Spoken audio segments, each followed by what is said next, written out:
all your efforts are going to be absolutely worthless if you don't do this one thing. I've seen so many brilliant minds fail in life because they ignored the law of action. Nothing is more important than action.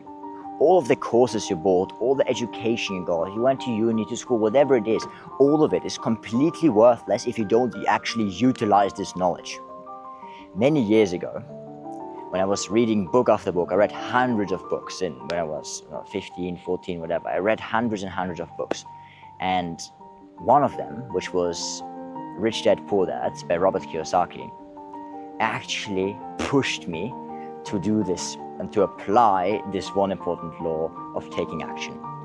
Now, what specifically was it? It was just saying that Robert was really stressing in his book that taking action is extremely, extremely important, and without action, you won't really get anywhere. At the time, I was contemplating whether I should buy a dropshipping or e-com course for $50. And I was really thinking about it for a long time. I wasn't sure if I should take this leap, if I should actually buy the course.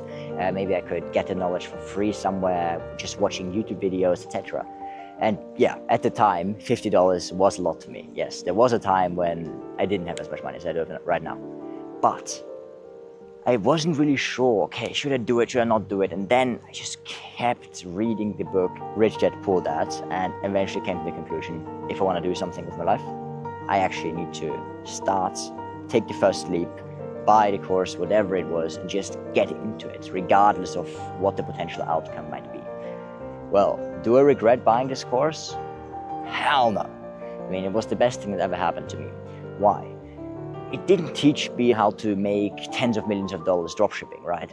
Actually, I made very little money and I was still operating at a loss. But it taught me the fundamentals of how to set up a website, how to actually start my business, how to think like an entrepreneur, how to source products. And it brought me into the direction of completing the right ventures and to go into the right direction of doing business. It is all about starting your entrepreneurial journey. You are going to fail 100%. Like, if you haven't been in the space of entrepreneurship yet, I will 100% guarantee you, your first few ventures are going to deeply and utterly fail. There's no doubt about that. But these failures are going to teach you significantly more than any college degree, any form of other education could do. Learning through failure is the best way to learn. If you haven't failed at anything, you haven't achieved anything. You need to fail to eventually succeed. The best way to approach this is, don't go all in for whatever business venture you're trying to accomplish. And I know in the beginning it sounds really sexy. Oh, I'm doing this, I'm chucking all my money in there, I'm doing this and that. This is stupid. Reserve it, reserve your money so you can do 10, 20 of these ventures. One of them is eventually going to succeed. Now, I'm not saying, okay, try this venture, try it for a couple of days, didn't work, try the next method. No, of course not. I'm saying reserve a little bit of money in the bank so you have a little bit of a little bit of security, and going to one venture. Try it for a couple of months, see how it goes, see how much money you make, how many connections you make, etc. Then, if it doesn't work, move on to the next one, but keep persistently testing these business principles, and success is going to come much quicker than you could possibly imagine. One characteristic I see between so many unsuccessful people, they're like, oh, well, if this venture doesn't really go that well, I just wasted my time. It was just useless, I wasted my time. Why would I waste my time? I could play PlayStation or do this or whatever the hell. If you think that way, you're an idiot. Because every single failure or every single venture that doesn't go the right way, what does it teach you? It teaches you that this singular thing doesn't work. Thomas Edison had over 1,000 attempts before he actually invented the light bulb. Now, do you think if he had failed after 3 times, he would have been like, oh, this was a waste of time, I'd rather play PlayStation? I mean, they didn't have a PlayStation back then, but you get the point. Of course not. He knew, and the concept that he was actually approaching it with was, okay, look, I found another way of how not to do it, so this actually brings me closer to the goal, because now I can actually eliminate this potential scenario and know what doesn't work, which is going to help me to find out what works, because I just do it by trial and error. And this is exactly the kind of approach that you need to have, because you're not going to succeed immediately, and if you do, it's not even that good for you, because then your ego is going to be affected in a negative way. You're going to think you're extremely intelligent, you're extremely talented, and this is always very dangerous, especially if stupid young people think they're talented, smart. going to lose all your money very quickly. So what do these unsuccessful people have in common? One of my friends, I was in a previous venture with him, and whenever we're taking sales calls or whenever we're organizing outreach, whatever it was, he was always coming over to me and saying, hey Alex, but look, I could rather hang out with my friends, but like I wasted so many hours of my life doing this outreach, doing this, doing that. Yeah, it's just a waste of time. I don't really want to waste my time. I mean, what are you even thinking about? All this time that you invested into doing the outreach, and even if these people didn't convert into proper leads, in closes, it doesn't matter. You found out what doesn't work, so you can get feedback from that, reapply it, rinse and repeat the process, and eventually you're going to find people who are actually going to listen to you, buy your product as long as you provide enough value, etc. And now, a few years after that, we've gone separate ways with him. But now, a few years after that, he's bragging about, oh, I did this, and I was doing business back then when I was pretty young, and all of these things, and I did business here and there, and Instagram and LinkedIn. Now, in retrospect, he's proud of his previous time waste. Well, eventually, was it a waste of time? Was it a learning experience? Obviously, it was a learning experience.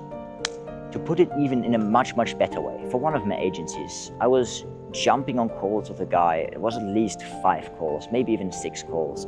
I was already building stuff out on the back end. I had everything organized for him. Everything was prepared. He was just like, yeah, I'm gonna pay you soon. I'm gonna pay you soon. Don't worry. I was like, okay, fine, good. I'm gonna provide value like crazy. I'm going to find out whatever it is he needs, and we're going to make this work together, and we're gonna get amazing results, right? So, after about 6 calls, maybe it was even 7 actually, I jumped on a call with him and was like, yeah, Alex, you know what? I decided just not to proceed with it. Did I just curl up in the corner somewhere and say, oh no, I missed out on a huge client. He could have paid me so much, etc. No. I took it as a learning experience. I was grateful for the situation.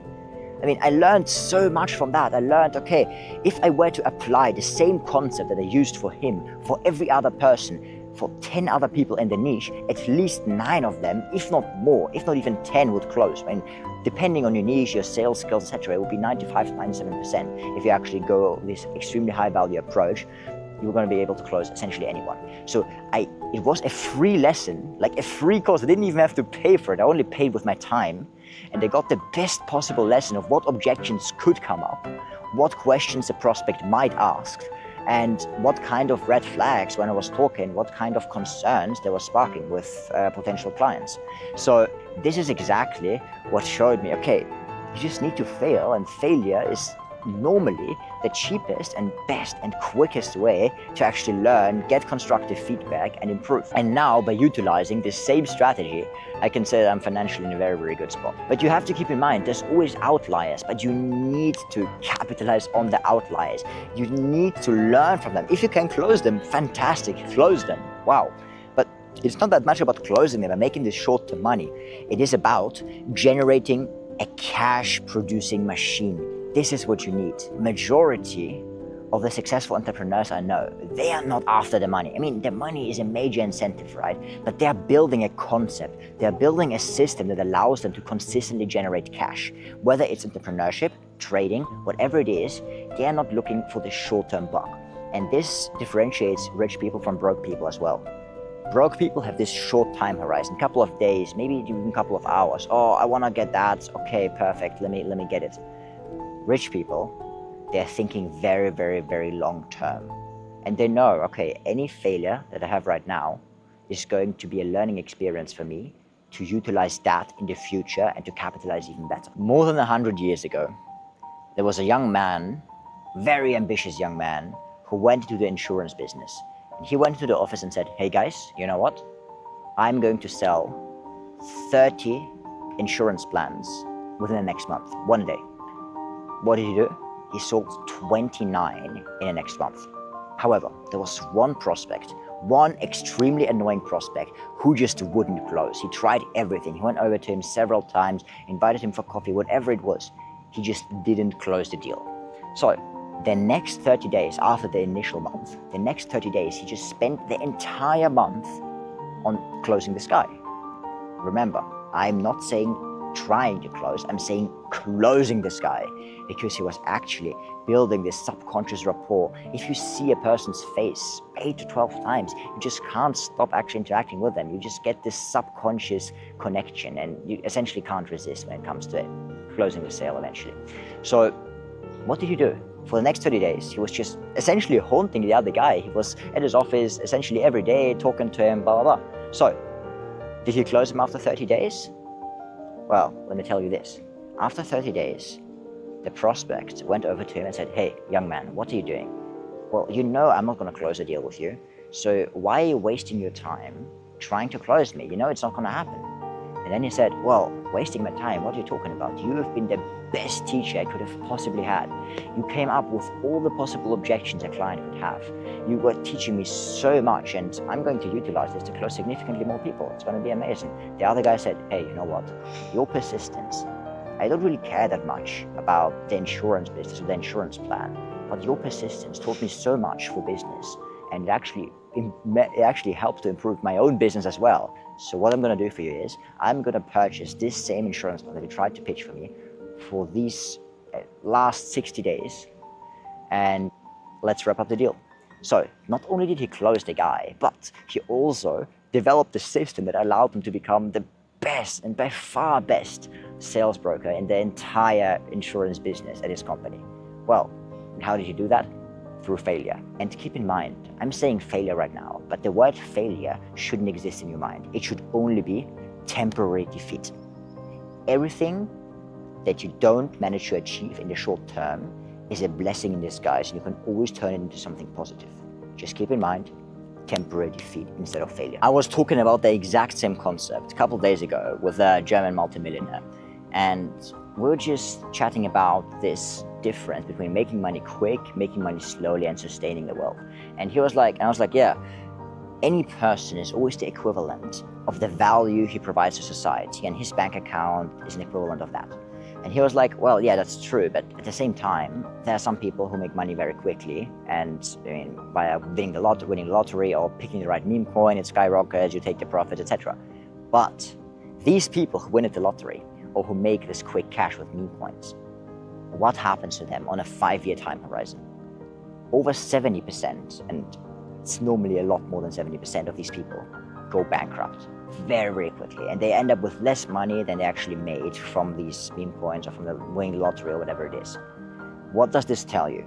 Society and the law of providing value puts them back into the position they should belong in, if not lower, because they didn't provide any value, they didn't manage to actually consistently and properly manage this sort of wealth, because they weren't used to it, because the sort of value that they should have been providing for the amount they had in the bank account just wasn't there.